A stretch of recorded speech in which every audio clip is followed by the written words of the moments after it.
Gas prices this time of year, never been higher, but instead of more drilling, Washington stalling. And a new report shows its numbers faulty. An energy research firm saying Washington is lowballing the amount of cash and jobs more drilling here would generate.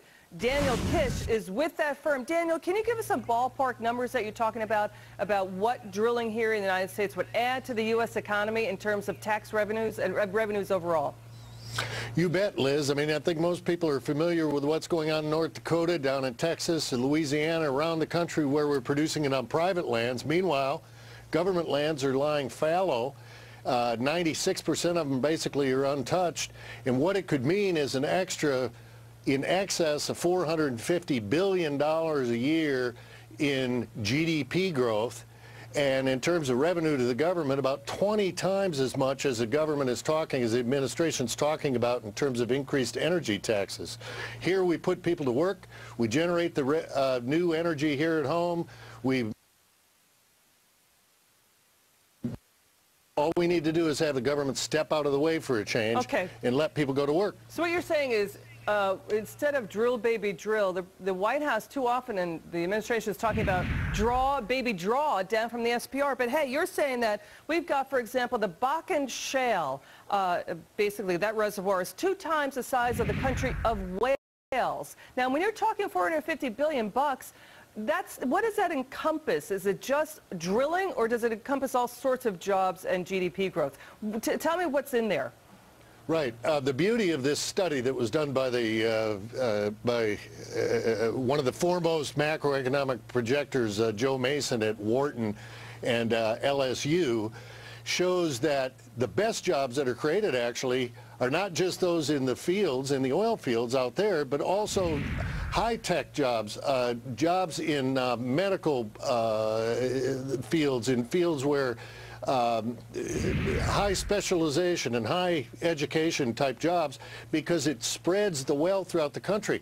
The difference is now we're paying other people to do this, buying their fuel. We don't need to. We have the largest resource base in the world in North America. All we have to do is be able to get at it.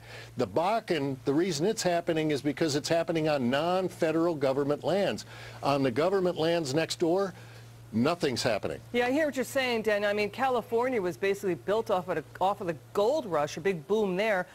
Do you agree with this estimate that I read that U.S. oil production could double every 18 months? Does that sound right to you? The increase could double. We would love it to double. It would probably be tough to push that to doubling, but I'll tell you this.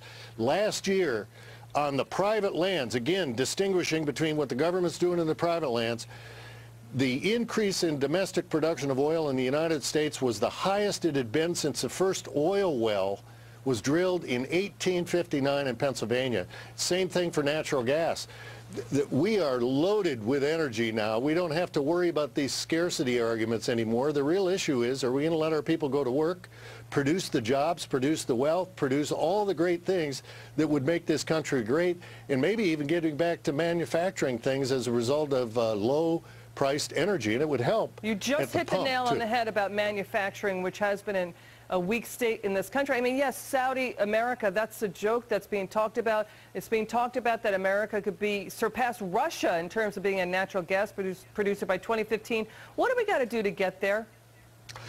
Basically, we need to get less Washington and more states. To give you an example, to get a permit to drill on federal lands out west, it takes over 300 days, Liz. To get a permit in North Dakota to drill the same well, 10 days. Wow. Now, something's wrong there. Something's got to change, and that's all Washington bureaucracy. Frankly, part of it is an anti-carbon agenda in Washington. We've talked about that before, but ultimately, what people need to do is ask their government to start letting them get after these resources. After all, they belong to them.